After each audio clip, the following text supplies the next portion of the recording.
I'm here with Claudia Black at the Women's Symposium at UCLA, and we are thrilled to have you here with us, and I thank you so much for taking a few seconds to meet with me. I have a couple questions for you particular to women. I wanted to know, first of all, why are women likely to move through the progression of their addiction more quickly than men?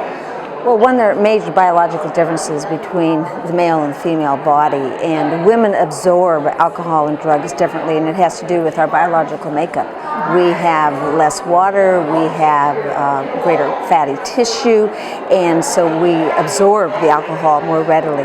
We also have lower activity in an enzyme called alcohol dehydrogenase, and this may be too much science for some people, but what that means is that our body doesn't break down the substances as it does for men. Right. And we actually experience what we call a telescoping effect, in that as a consequence of such, we're probably going to have more heart problems, more GI problems, more neurological problems, and ultimately what this leads to is the early, middle, and late stages of addiction, and we get there more readily. You know, when a woman takes a drink and a man takes a drink, for the woman it's as if it's a double, as a consequence, as I said, in terms of they absorb alcohol more readily without the ability in which to break it down and move it through the system. Wow, thank you very much. That was... I mean, the sad part about this is as they move through it more quickly, they are also less apt to reach out and ask for help. They are also less apt to get help, even if they do reach out and ask for help. So we see women actually die at younger ages than men die who are addicted to alcohol and other drugs.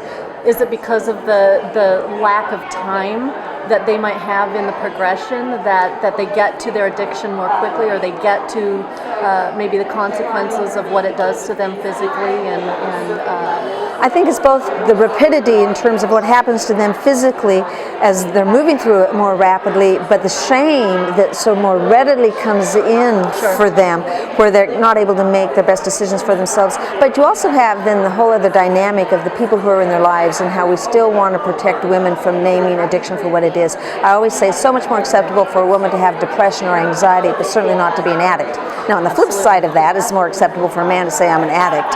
And the consequences, women often are inappropriately treated, and even the male doctor and sometimes the female doctor is not going to ask that woman about her drinking or her use of other substances. Right, makes perfect sense. Thank you very much. I have another question for you related to women in recovery.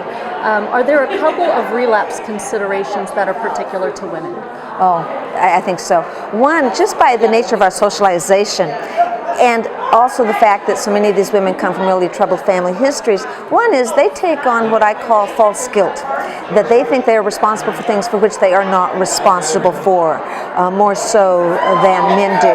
By the nature of coming from troubled families, they are more apt to minimize and discount and rationalize, and that's something that we do in our addiction, but it's something that for them they've often had 20 years of doing before they ever got to their addiction.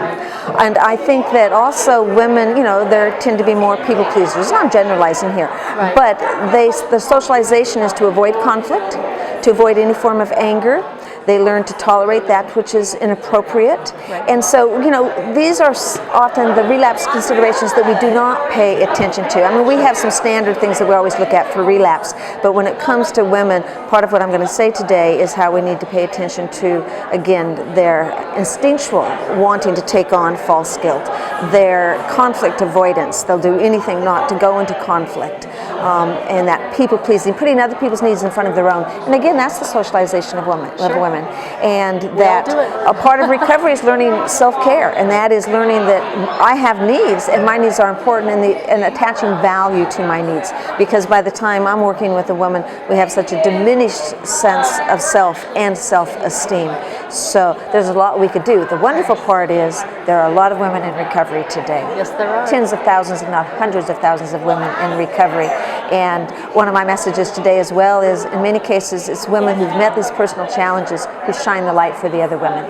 So I'm very hopeful. And thank you for being a part of this. Thank you so much. Thank you, Claudia.